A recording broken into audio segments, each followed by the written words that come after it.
Hello, everyone. Welcome back to another session. So this time we're with Christian from the Daily team, and there's no mistake in noticing that we've had a talk from Daily every single day, and that's because they put in 4 talks, and then as a platinum sponsor, they got their fireside chat, as I like to call it, and they didn't get them because they're a platinum sponsor. They put in great content, and I thank them for it. So Christian's going to talk to us about chat, and more specifically about non-persistent chat and state between devices and browsers. So before he gets started, I'm going to talk to you about our sponsors. So of course, Daily is one of our platinum sponsors. Thank you very, very much. But we've also got Subspace, Element, and Mux. As our gold sponsors, we've got Taloo, 100 milliseconds, and Dite. They've got rooms in Matrix, and you should all go and speak to them. Please, please, please. Make sure that you get to know them, and you don't even need to talk about RTC. You can just talk to them about whatever you want. I was talking the other day about Lego. Anyway, silver sponsors: Lowway, Sangoma, and Millercast, and WebRTC Ventures, and then community sponsors: Jambones, Telecurve, and Pion. And then all of our AV partners that actually make the actual event run. So we've got PSP, Millercast, Broadcaster, Subspace, Element, Mux, and Meet Echo in no particular order there. So thank you very much to everyone. Without them, you would have had to either pay for a ticket, register. I mean, who knew that you didn't need to register for a free event? Or it wouldn't have happened at all. So thank you to all of our sponsors. So I'm going to pass you off on to Christian, and I'll be back in about 22 minutes, I think it is. So sit back, relax, enjoy, and listen to a talk about chat. See you soon.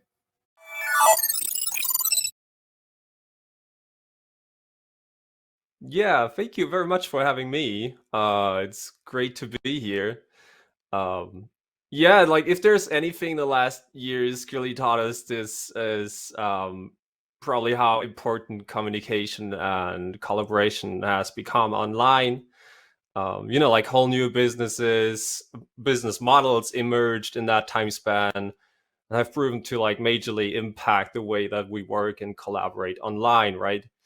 So when I came up with the title for this talk, Your State is My State and My State is Your State, it's not a Whitney Houston reference, although it sounds like quite similar, but I'm not going to sing it out loud now. I wanted to emphasize like the importance of sharing, because like sharing is caring, right? So first definition, what is state actually? And the web has a quite proper definition of, a state is a particular condition that someone or something is in at a specific time. And we'll have a slightly more concrete definition in a moment. My goal is for you, after watching this talk, you should have a decent understanding on how you can implement an efficient, scalable, reliable peer-to-peer synchronization process, making sure that each client in your application shares the same state. But before we move on, let me just quickly introduce myself. My name is Christian. I've been around front-end and web development for about 10 years now. I'm based in Gießen, Germany. I live with my wife and 3 children. I enjoy having a few coffee per day. That's how I became a hobby barista, I guess. Jamming with my band, playing some video games, working with wood. And by day, I work at Daily, and Daily builds real-time communication APIs for developers. Fairly recently, I've been working a lot on Daily Pre-Build, which is Daily's solution to embed video calls on any website within minutes. And it comes with a bunch of pre-built features. And one I'd like to specifically highlight for this talk is text chat. So many customers requested a feature that seemed quite simple, but turned out to be tricky enough to get right. And we're talking about chat history. So when new participants join a call, they should be able to access chat messages that were sent before they joined, like a meeting agenda or important links. And of course, there were like a couple of requirements that we had to account for. The first thing to mention is chat messages can contain potentially sensitive information. Imagine a doctor chatting with a patient about their medical diseases or treatments. So everything needs to be HIPAA compliant, and therefore we don't want our chat messages to be stored on servers. When new participants join a call, they should receive all those chat messages automatically, so no user interaction should be required. And finally, chat messages should be contained in a single session for a room.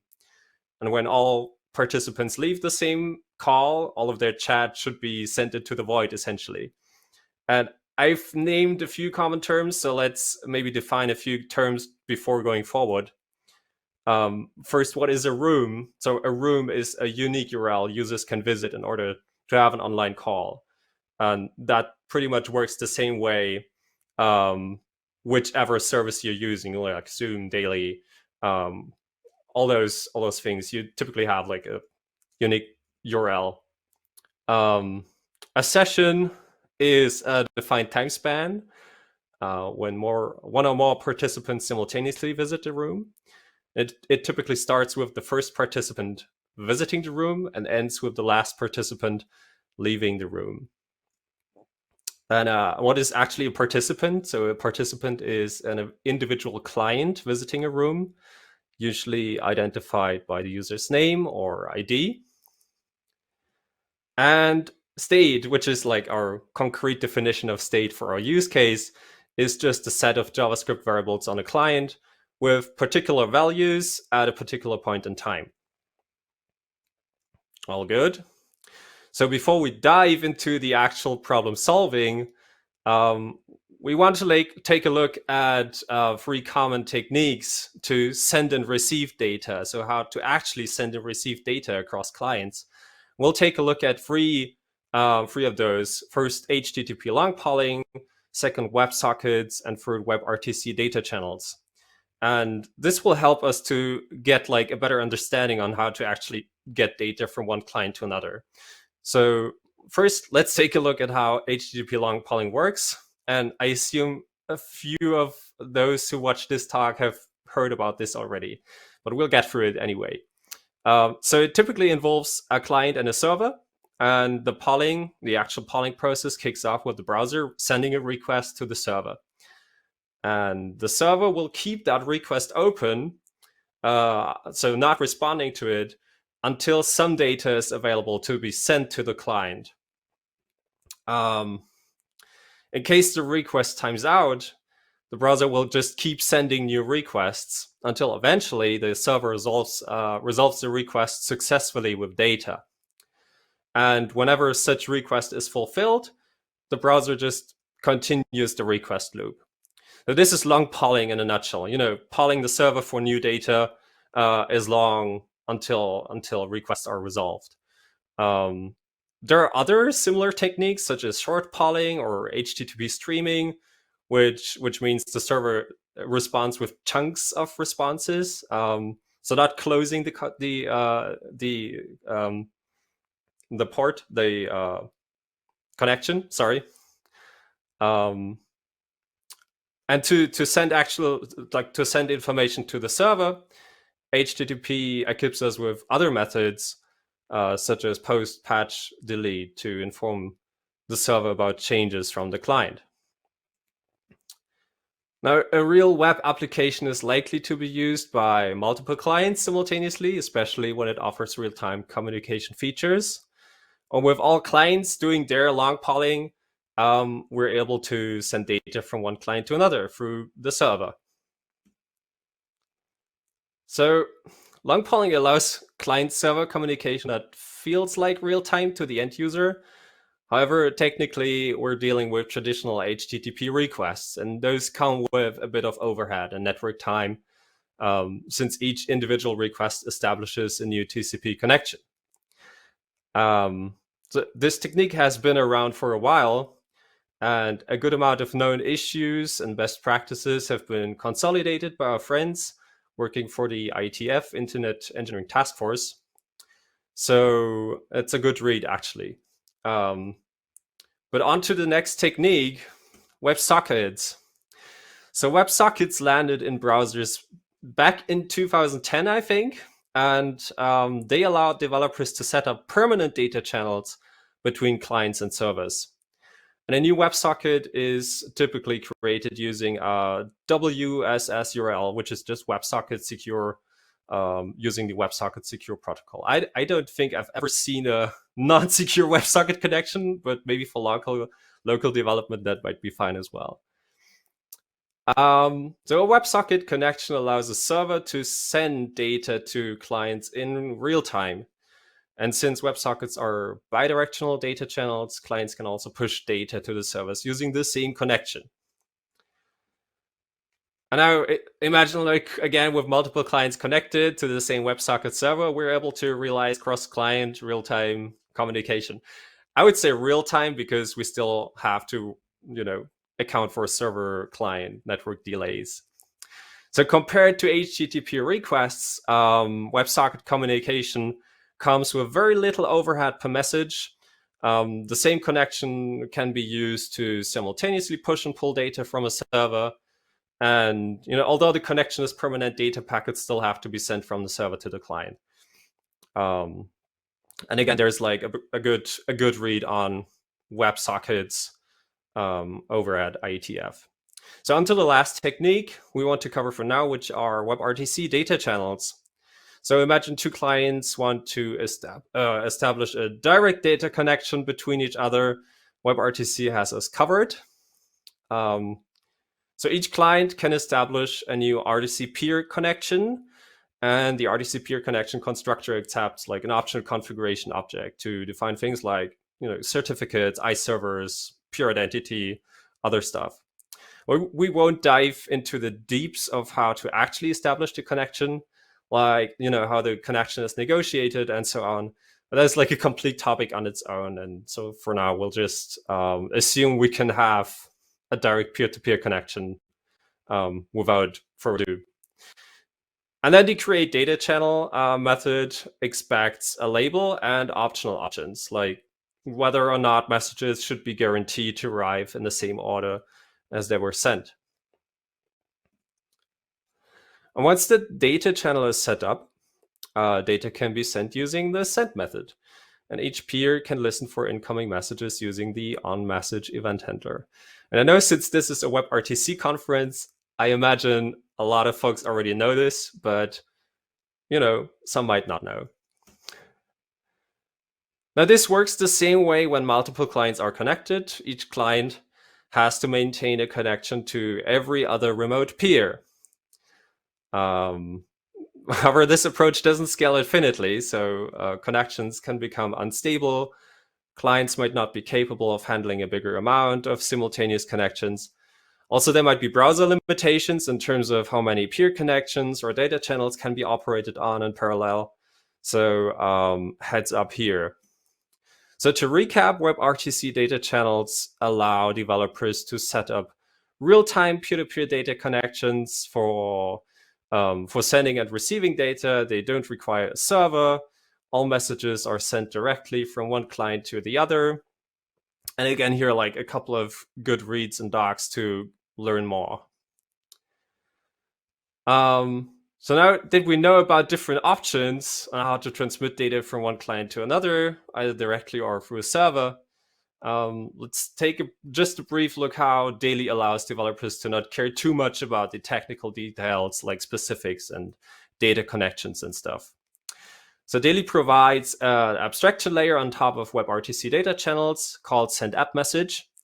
And sendAppMessage allows developers to conveniently send data from one client to one or all other remote peers without having to worry about how exactly those peer connections are set up in detail.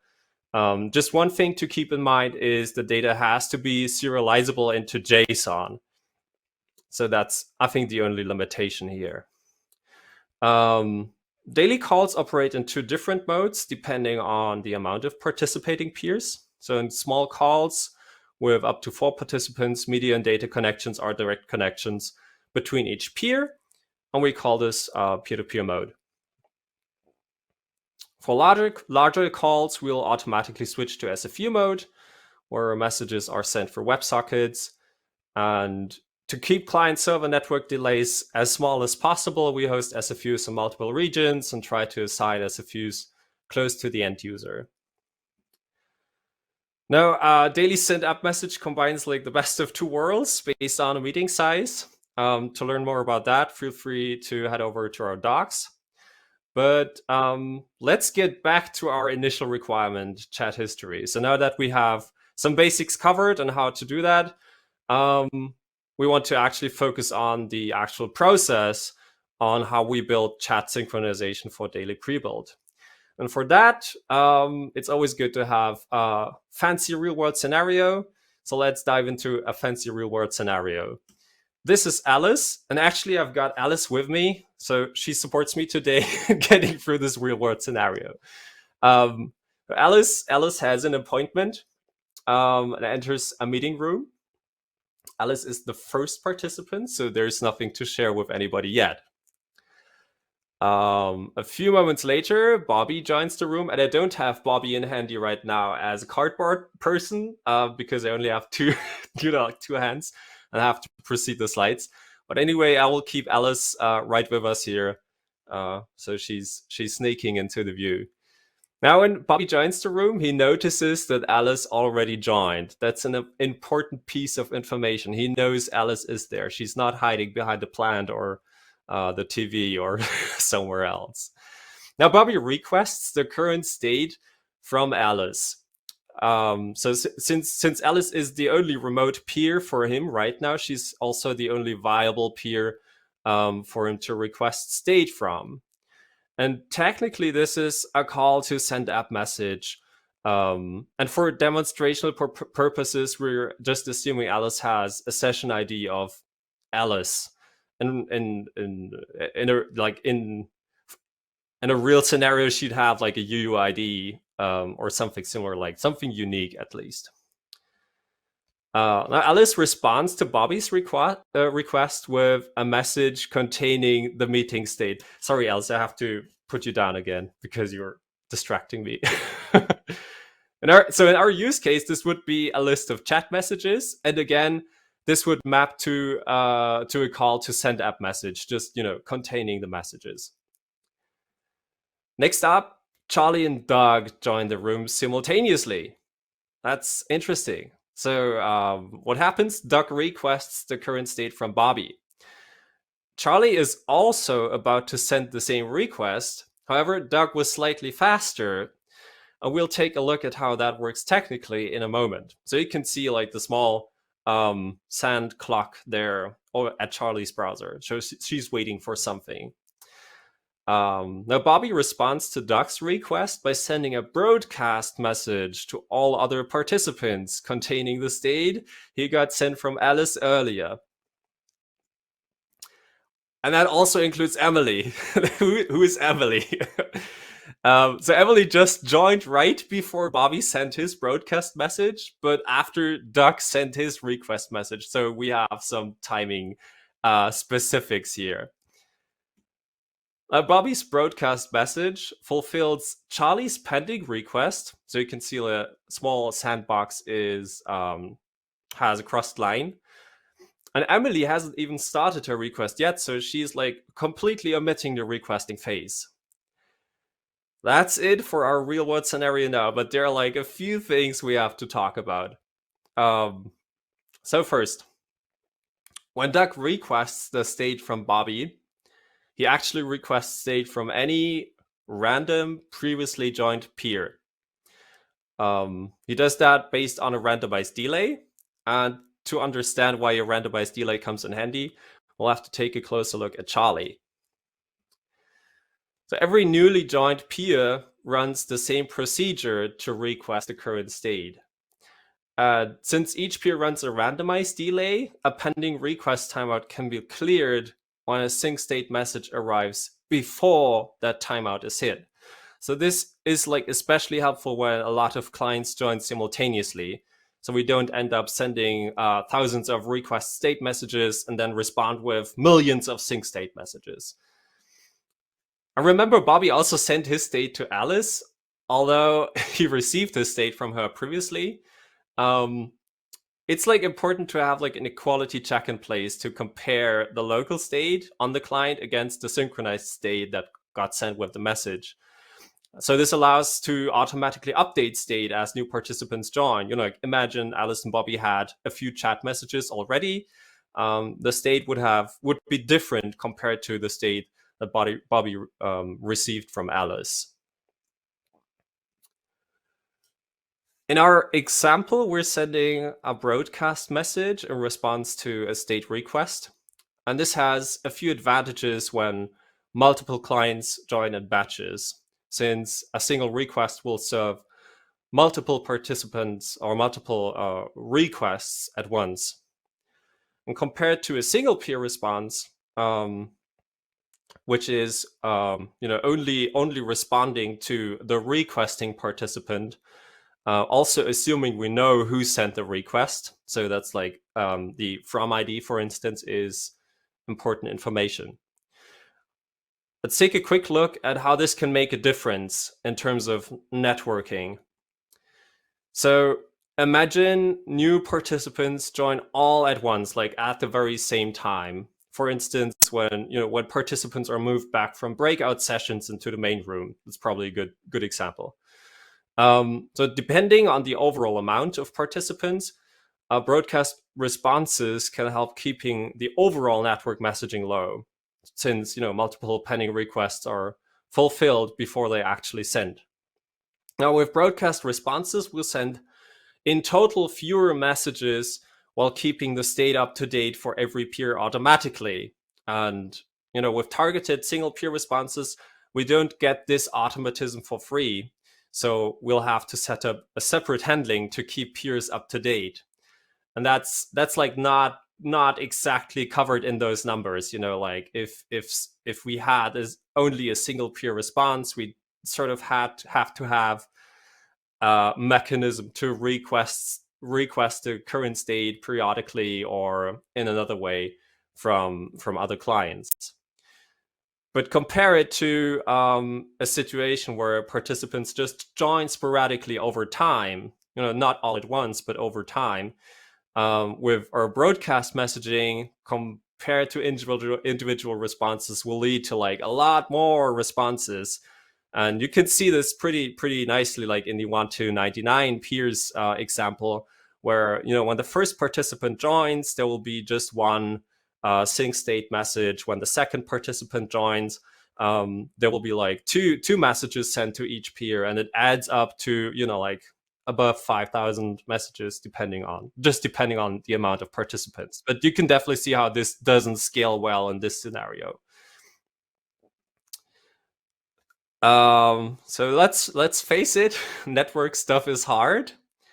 And oftentimes we're faced with unhappy paths, when things don't go exactly right as we wish they would. Let's take a look at a few of those cases. So first up, messages can be dropped, like especially when I'm working in non-reliable data mode, like UDP mode. Network connections can interrupt. We have to make sure that state is requested continuously until we receive a shared state.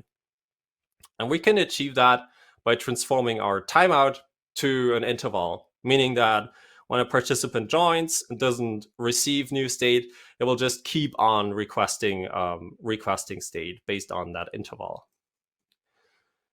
That also solves the case when a requested participant themselves await state. So they're like in this pending state themselves. So imagine the other peer just joined a few milliseconds before. They would still be considered as a participant who joined before me. Unlikely, but still can happen. Messages might be corrupt or broken. we can protect against that by a simple checksum mechanism just to verify the integrity of messages before actually forwarding that data to our application. And another fun one is when working with date and time, which is likely when we work with chat. Clients will most likely operate on different system time settings, leading to time differences across clients. So I'm not talking about time zones. I'm talking literally about offset seconds or even minutes. So in this example, you can see that Alice's browser time is 4 seconds ahead of Bobby's browser. They might be using different time servers or have their system time set based on their wall clock in the kitchen. And to solve that, this is nothing we can fix for our users on the application level, but we can try to keep a local sense of time on the client. And to achieve that, we have to add a sender's client time to each individual message and compare that to the receiver's client time. And then we can calculate the timing difference from Bobby's browser, when Bobby's browser sent a message, to when Alice's browser actually receives the message. So let's wrap up what we've learned. The web offers a variety of technologies to send data across multiple clients. Some of them have been around for decades, others are relatively new. So we took a closer look at HTTP long polling, WebSockets, WebRTC data channels, and learned how Daily simplifies things with the send app message method. Sharing data and state across clients is just a matter of intelligent messaging and timing. We want to make sure that state is only requested when necessary, and pending requests are fulfilled before they actually send. And also we want to keep the overall network traffic as low as possible to avoid bottlenecks and drop messages as much as possible. So we learned how randomized delays and interval-based state requests can help to ease out network traffic, and how broadcast and single peer response messaging strategies help keeping the overall amount of messaging low, depending on the use case or the meeting state.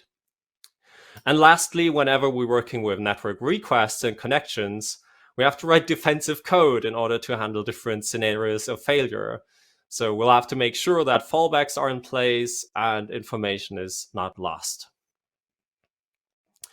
So I hope you'll take these insights and gain knowledge to go and build something exciting. I will share these slides with you so you can revisit the things that we talked about in the last 20-ish minutes. And with that being said, thank you very much for having me. It's definitely a pleasure, an honor to be part of this conference. I hope there will be many versions to come, and feel free to connect with me. My handles are there. And that concludes my talk. So I guess let's hop into Q&A.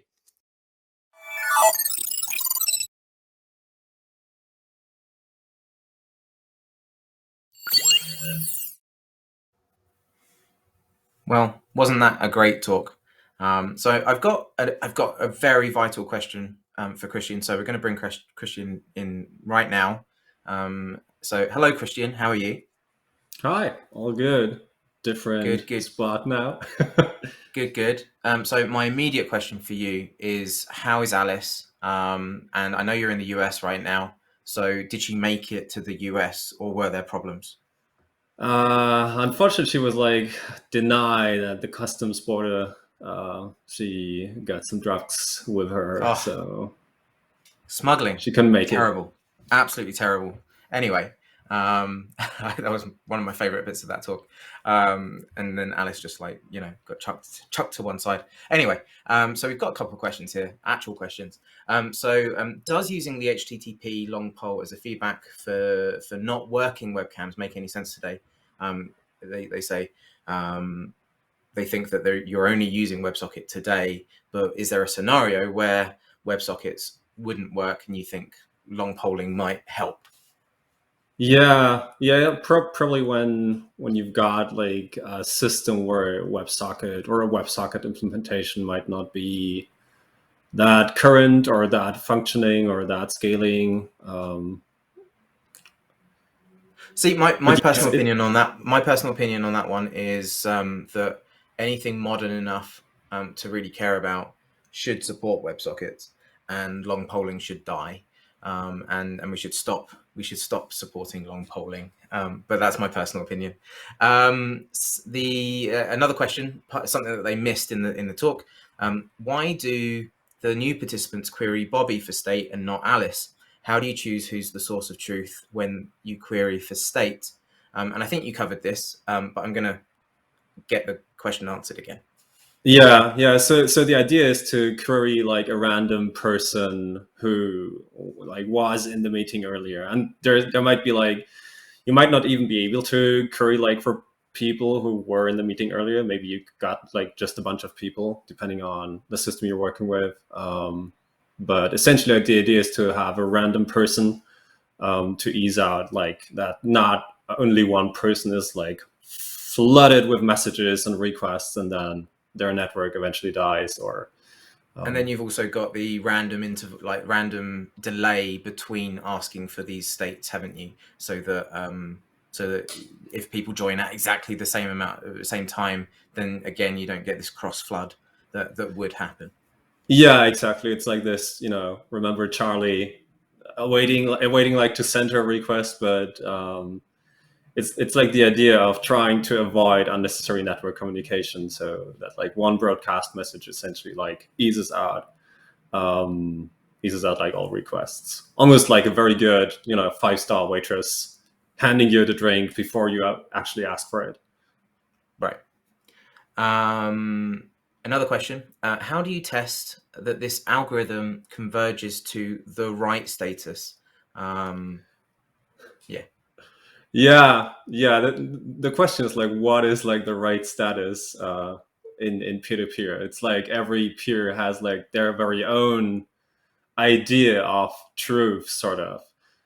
It I would say like for chat as an example, it will like ease out over time. Like with each message that gets sent, you get like closer to the actual truth. Like you might miss out on some chat messages initially. They might be dropped, but as other requests are made or new participants join or leave, well, not leave but join and request for state, and you've got this broadcast mechanism set up, you'll like you get more and more of that state over time, and therefore yeah after a period of time you should all be in sync in theory. yeah, sort of. I mean, in an ideal case you'll just have like all state directly, but we all know how network is flaky sometimes. Yeah. And then final question, and I think this is to do with HIPAA compliance rather than anything else. What is the benefit to use the synchronization between participants comparing to sync over a server? Well, a server has almost always some cost with it. If you store data, you have to pay for it. It's like, I mean, it's like you have to even out your personal pros and cons, sort of. But as the moment you store something on a server, it's like stored somewhere, and you're like in charge in terms of, is that data protected? How do you make sure that data is deleted on request and all this kind of stuff? So with peer-to-peer, it's Right. like essentially once everybody leaves, the data is gone. Yeah, essentially you get almost compliance for free because it's a temporary thing, because your state isn't stored anywhere. It's all shared at the time of use. Exactly. Well, Yeah. thank you so much for joining us. I found it really insightful. Other than just Alice and Bobby, I think they stole the show personally, but the whole talk was very, very interesting. So thank you again to Daily for sponsoring CommCon, and we'll be back later on for another session. Yeah, have fun and go get a drink. You've deserved it, right? So see you later.